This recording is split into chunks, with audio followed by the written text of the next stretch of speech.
Es riecht schon wieder nach Bundesliga. Willkommen zur nächsten Folge unserer Hertha-Karriere. Heute gegen Schalke. Hamburg haben wir erfolgreich abgearbeitet. 3-2, knapper Heimsieg, aber Sieg. Und jetzt bin ich gespannt auf Schalke, die mit der Fünferkette hier agieren. Ich habe Dardai reingebracht für Ledley King. Der war nicht ganz so fit. Aber der wird wahrscheinlich im Pokal dann gegen Bremen wieder spielen. Da bin ich auch sehr, sehr gespannt. Ja, wie gesagt, Schalke heute mit Fünferkette, sehr, sehr aggressiv. Das wird auch nicht so einfach, aber wir müssen oben dran bleiben. Wir haben nur 3 Punkte Rückstand auf Platz 3. Also alles noch sehr, sehr eng beieinander. Aber jeder Sieg hilft uns hier natürlich. Und ja, so sieht's aus. Und dann gibt es ab nächsten Part, ab übernächsten Part gibt es dann wieder ein bisschen Simulations-Action. Nächstes Spiel ist ja dann noch in Bremen im Pokal. Vielleicht können wir ja dafür eine Überraschung sorgen. Also bleibt auf jeden Fall dran, wenn ihr das nicht verpassen wollt. Unser hoffentlich sensationelles Pokalspiel. Und jetzt hoffe ich, dass wir hier auf Schalke uns irgendwie gegen diese Fünferkette da behaupten können. Ja, schön, dass die Aufstellung mir die Sicht da nimmt. Aber der Überblick ist da. Sforza und jetzt mal Buchalakis. Ja. Schöner erster Schuss. Und ist das Fermer da im Tor? Ja, weiß ich gar nicht. Also blondierte Haare. Man munkelt, man munkelt. So. Wie machen das die Schalker? Also die Hamburger, die sind ja vorne drauf gegangen ins Pressing. Und die Schalker machen das irgendwie auch. Klar, Fünferkette, die stehen also erstmal hinten sicher. Aber irgendwo ergibt sich die Lücke. Hier ist Sforza zum Beispiel. Der spielt jetzt auch wieder auf der richtigen Position. Oh, Rese, ja. Ist schon mal gut. Oh, da ist keiner. Uedraogo war noch da. Ach, apropos ehemaliger Schalker, ne? Oha. Normalerweise, wenn sie es noch ein bisschen realistischer machen wollen, fügen sie auch dann irgendwann mal die Option hinzu, dass die ehemaligen Spieler ausgepfiffen werden. Also zumindest in der ersten Saison oder so, keine Ahnung. Ich meine, ist ja auch öfter so, ne? Nur so als kleiner Tipp für die Leute bei EA Sports. Macht das doch einfach mal. Wäre doch so von der Atmosphäre her gar nicht so verkehrt. So, Eckball. Warum sage ich immer Ecke, ey? Freistoß. Für mich ist alles eine Ecke, weil ich aus Ecken immer die Tore mache. Deswegen ist für mich auch jeder Freistoß gleichzeitig eine Ecke. So, Potter gegen Tabakovic. Vorne Tempelmann, aber wir haben den erst nochmal, aber es ist niemand da. Guck mal, Karbovnik ist jetzt gegen 3 Mann alleine. Das wird echt schwer, da irgendwie mal eine Lücke zu finden. Nusa, ja, der war schon startbereit. Ich habe dich gesehen, Junge, aber leider habe ich da zu langsam geschaltet. So. Karbovnik, guck mal, wo soll ich hin? Es ist niemand frei. Das ist echt krass. Wir müssen hier so ein bisschen Handball spielen, weil ich habe jetzt nicht unbedingt Lust, wieder den Ball hinterher zu laufen. Die pressen. Aber irgendwo muss ja die Lücke da sein. So, Nusa, jetzt probieren wir es mal. Ja, der Ball klappt nicht hinter die Abwehrkette. Das könnte ein sehr, sehr nerviges Spiel auch werden. Also klar, wir sind momentan hier die Mannschaft, die das Heft des Handelns in der Hand hat. Oh, aber die Bälle, ey, Junge, das ist ja auf 2 Meter. Solche schlampigen Dinger. Aber auf der anderen Seite, Schalke macht das auch irgendwie nicht so viel bislang, ne? Also mit ihren 5 Mann so. Wir müssen halt nach Ballgewinn jetzt zum Beispiel schnell umschalten. Tabakovic gegen Rogel. Nusa, könnte abseits sein. Nee, ist es nicht.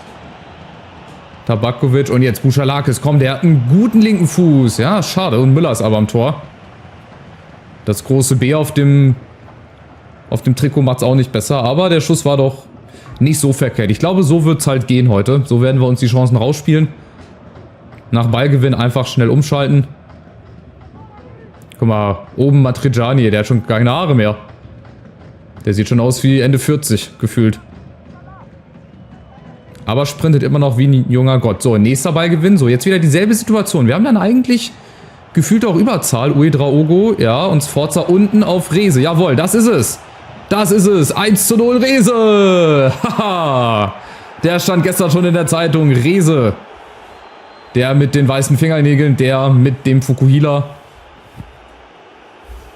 Genau so kannst du die Fünferkette heute knacken. So musst du das auch machen, weil anders irgendwie funktioniert das nicht. Und wir haben ja hier Geschwindigkeit. Wir haben auch Rese, der ist abschlussstark, auch schon bei Kiel damals. Und die Hertha hat den halt bekommen. Der titscht vorher noch einmal auf und für Müller ist da nichts zu halten, überhaupt nichts. Und Mr. Fukuhila macht das hier. Saisontor Nummer 3. Im 8. Spiel schon. So kann es doch funktionieren. Und ich bitte wirklich darum, dass wir im übernächsten Part dann, wenn es in der Liga weitergeht, mit dem Viererpack, dass wir da mal mindestens 2 Sieger. Also das kann nicht sein, dass du da wieder nur einen Punkt holen oder 2. Da muss ich dann halt auch mal die Mannschaft öfter umstellen. Vielleicht liegt es halt daran, an der Fitness. Ich weiß es nicht, ey. Keine Ahnung. Ich würde es auch gerne wissen. So. Ballverlust von uns, aber auch Ballverlust Schalke. Oh, und wieder zurück.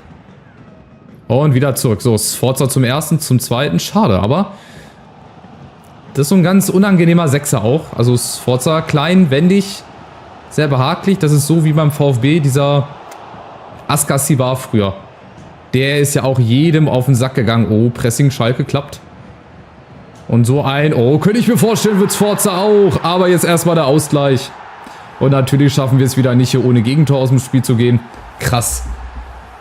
Das ist Spiel für Spiel, kannst du das eigentlich schon auf die Agenda schreiben, Gegentor immer. Ja, noch abgefälscht und dann ist es Terodde, der den Ball genau auf seinen linken Fuß bekommt. Zack, ein echter Torjäger macht den natürlich. Schönes Ding, gut genommen.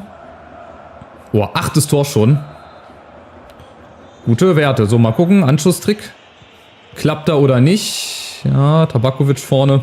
Nee, kommt nicht rum. Aber es bleibt dabei. Also, wenn wir den Ball gewinnen sollten, dann haben wir echt Chancen umzuschalten. Auch ein bisschen schneller. Aber ansonsten, die Schalker stehen halt da hinten mit 5 Mann. Oh, und vorne ist dann sowas hier. Oh, nee. 2. Tor Ovejan. Nein, doch. Wie kann der denn reinkullern? Ach, jetzt wird's lächerlich. In der Nachspielzeit, das gibt's ja nicht. Da verzieht sich sogar das Zweitliga-Logo. Wie kann der Ball denn reinkullern? Wahnsinn. Tja, ein Doppelschlag, mit dem man auch nicht gerechnet hätte. Hier Terodde, glaube ich, ne? Durchgesteckt, Ovejan. Und dann ist es Dominik Drexler, aber tut mir leid. Also der ist haltbar. Also weiß ich nicht. Also den hätte ich vielleicht auch gehalten, obwohl ich nie Keeper war. Ihr wisst das mittlerweile, so oft wie ich das erwähnt habe. Natürlich, auch hier bleibt es nicht aus. Erstes Tor von Drexler. Aber den kannst du halten. Also tut mir leid. Aber wir haben halt auch noch Bedarf hinten auf der Torhüterposition. Da weder Tjag Ernst noch Gersbeck mit seiner 71 hat mich bislang da wirklich überzeugt. Ja, und bislang. Die haben 2 Schüsse aufs Tor. Oder 2 Schüsse, 2 Tore. Das ist halt momentan die Kaltschnäuzigkeit der Schalker. Deswegen führen sie erstmal 2-1. Und keiner weiß warum.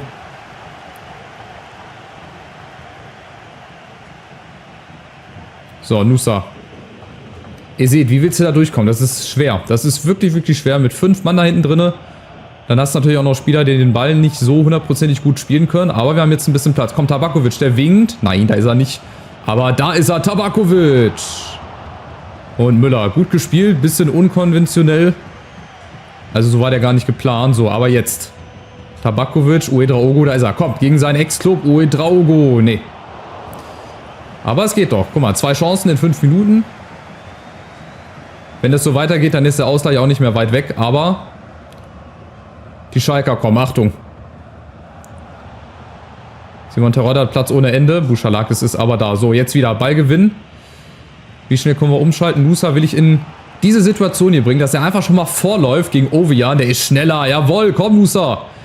Wie gegen Hamburg. Ja, natürlich. Und Müller. Sensationell. Neuer Prime. Der weiß gar nicht, wie er den gehalten hat. Nun gut, aber wir brauchen Rechtsfuß. Nusa, Eckballtor. Fast jede Ecke wird hier zum Tor. Vielleicht auch diese hier. Das wäre sehr wichtig. Tabakovic. Diesmal von der anderen Seite. Jetzt kann Buchalakis da. Wahnsinn, der hält jetzt gefühlt jeden Ball. Wir kriegen keinen mehr ins Tor. Natürlich. Alle bis auf den hier. Und Dardai reingekommen für Ledley King. Sag ja, wieder goldenes Händchen des Trainers, aber ist auch wirklich wieder krass, dass das klappt. Also Eckball ist immer ein Tor. 9 von 10 Fällen. Schöner Kopfball, war gar nicht so einfach und den hält er dann nicht. Also da fand ich den leichter zu halten als den Ball von Nusa gerade. Hat er überhaupt den Kopf berührt? Hat er gar nicht, ne? Der ist so in der Luft. Von seiner unsichtbaren Stirnplatte ist der da noch rein befördert worden. Also auch hier, es wird nicht langweilig. Es ist sehr torreich, wie immer, bei Live-Spielen. Also das heißt, ihr könnt euch gegen Bremen auch schon mal auf viele Tore einstellen. Vielleicht sogar auf noch mehr, weil ich Bremen halt auch ein bisschen stärker einschätze als Schalke, selbstverständlich. So, was bleibt dabei? Die spielen weiterhin mit 5 Mann. Hinten drinne und wir über die Außen, über Nusa, ja, Tabakovic. Schade, kriegt er nicht, warum auch immer. Oh, wieder hintenrum aufbauen. Die versuchen zu pressen, schieben hinten raus, aber ihr seht, die kommen nicht zum Zuge bislang. Ja, John Joe Kenny, kommt Tabakovic, jetzt kriegt er den aber. Ja, kann er zurücklegen? Nee, macht er alleine. Knapp vorbei, schade. Ja, Wechselzeit, Niederlechner kommt bei uns mal rein. Für Tabakovic. Der Niederlechner, der spielt gefühlt auch schon Jahre, Jahrzehnte in der Bundesliga. Na gut, jetzt nicht, aber früher bei Augsburg. So, Drexler aufgepasst. Tempelmann, das geht viel zu einfach. Natürlich. Und ein Angriff. Weißt du, du bist das ganze Spiel über lang, bist du eigentlich die bessere Mannschaft. Ey, das ist gefühlsmäßig, ist das echt scheiße. Wirklich, das ist krass. Du machst alles und dann kommen die einmal vors Tor, weil wir auch wieder völlig weit weg stehen. Das sind so große Lücken. Ob wir zu breit stehen? Keine Ahnung, aber gut, den kannst du dann auch natürlich nicht halten, wenn du schon im anderen Eck stehst. So, Terodde Doppelpack. Was soll ich euch erzählen, ey?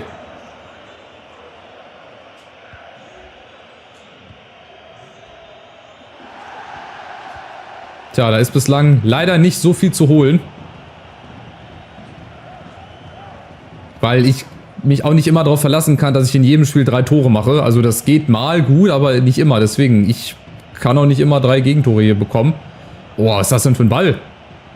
Niederlechner hat den aber. Und Sforza vielleicht? Ja, warum nicht?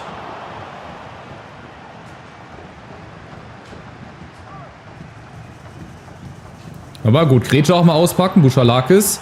Kein Foul und Niederlechner ist jetzt frei gegen Müller. Junge, komm, bleib einfach cool und locker. Oh. Wie kann der denn nicht reingehen? Und dann sind wir auch selber schuld. Also wenn wir so Dinger nicht machen, den muss er machen. Das ist normalerweise der Ausgleich. Ob den jetzt Tabakovic gemacht hätte, weiß man jetzt nicht. Egal. Niederlechner stand auf dem Platz. Und den muss auch ein Florian Niederlechner reinmachen. Ja, schade. Das wäre zum Beispiel dann der Ausgleich gewesen. So. Jetzt rennst du halt wieder noch im Rückstand hinterher. So, Rehse, weiß nicht wohin. Sforza, ja, Karbovnik läuft mal durch. Vielleicht jetzt Niederlechner, nee. Buschalakis kommt da leider auch nicht ran. Den zweiten Ball. Den gewinnen wir leider nicht. So, 13 Minuten noch. Also zumindest verlieren möchte ich hier nicht. Das wäre echt sehr, sehr schade. Dann würden wir uns die gute Chance zunichte machen. Dass wir oben dran bleiben. So, aber es ist ja noch ein bisschen Zeit. Vielleicht kriegt Niederlechner nochmal eine Chance. Oh, guck mal, auch wieder Ballgewinn. Der kann ihn nicht behaupten. Das ist auch wieder eine typische Situation in EA, in FIFA. 134 Pässe spiele ich sonst nie.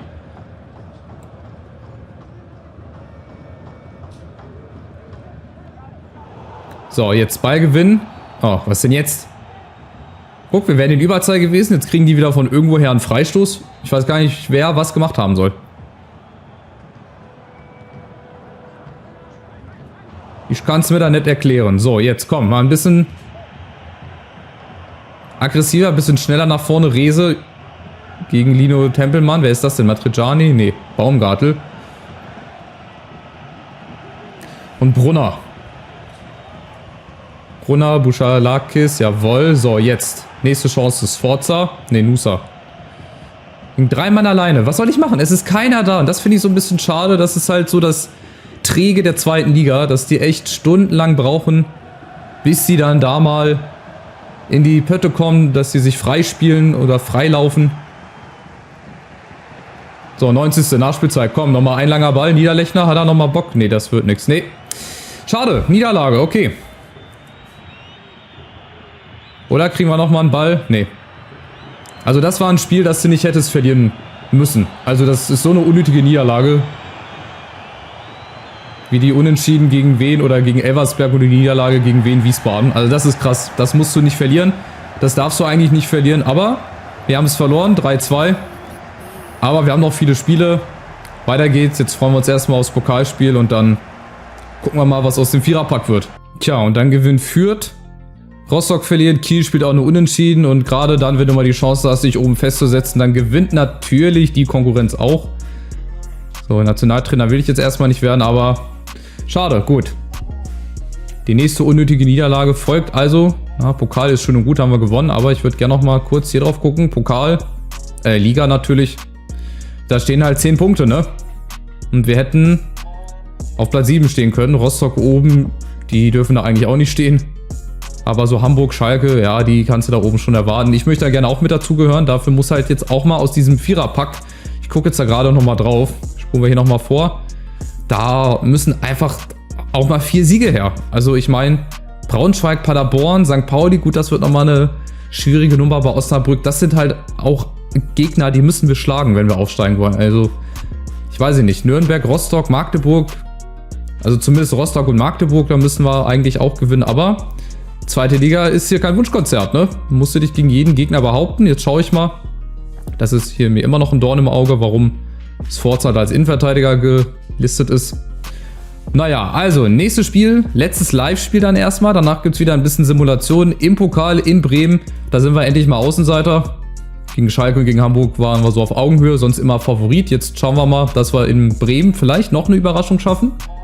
Ich garantiere für nichts. Also macht's gut, lasst einen Daumen nach oben da, ein kostenloses Abo und bis zum nächsten Spiel. Ciao, ciao.